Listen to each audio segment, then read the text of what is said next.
കേരളത്തിൽ ഇടതുപക്ഷം വലിയ മുന്നേറ്റമുണ്ടാക്കുമെന്ന് INL അഖിലേന്ത്യാ president professor Muhammad Sulaiman. LDF മുന്നേറ്റത്തിൽ വിരളി പൂണ്ടവരാണ് വടകര മണ്ഡലം LDF സ്ഥാനാർത്ഥി KK ശൈലജയ്ക്കെതിരെ സമൂഹ മാധ്യമങ്ങളുടെ വ്യക്തിഹത്യ നടത്തുന്നതെന്നും അദ്ദേഹം പറഞ്ഞു.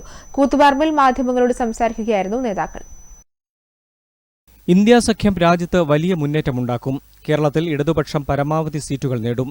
CAA ഉൾപ്പെടെ കേന്ദ്ര സർക്കാരിന്റെ തെറ്റായ നടപടികൾക്കെതിരെ ഒരക്ഷരം മിണ്ടാത്തവരാണ് UDF MPമാർ.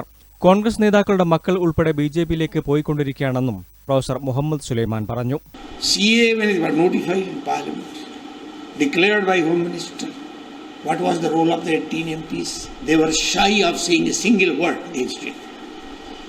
Except Arif Sahib, the lone MP of LDF, who registered and just exposed Amit Shah, his intentions in Parliament.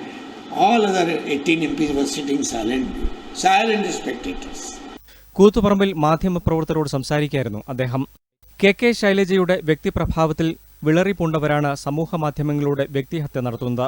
ഇത് UDF ചെയ്താലും BJP ചെയ്തതായാലും 100% തെറ്റാണെന്നും ലീഗ് അഖിലേന്ത്യാ പ്രസിഡന്റായിരുന്ന ഇബ്രാഹിം സുലൈമാൻ സേട്ടിന്റെ മകളും വനിതാ ലീഗ് അഖിലേന്ത്യാ പ്രസിഡന്റുമായ തസ്നീം ഇബ്രാഹിം പറഞ്ഞു. Everything is happening because she is becoming so popular. അവരുടെ പോപ്പുലാരിറ്റി വെട്ടിക്കുറക്കാൻ വേണ്ടി നോക്കുകയാണ് ആൾക്കാർ. അത് ചെയ്യാൻ പറ്റൂല. എന്നാൽ ആൾക്കാർ, ഞാൻ ബാംഗ്ലൂരിൽ നിന്നുകൊണ്ട് കോവിഡ് കാലത്ത് അവരുടെ മെസ്സേജസ് കേട്ടിട്ട് എനിക്കൊരു ആശ്വാസം തോന്നിയിട്ടുണ്ട്. We were going through that fear of COVID, at the peak of COVID time.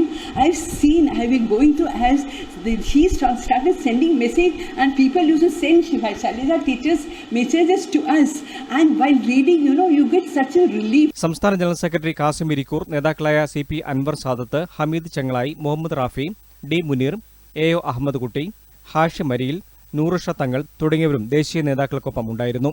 News bureau, Koothuparamba.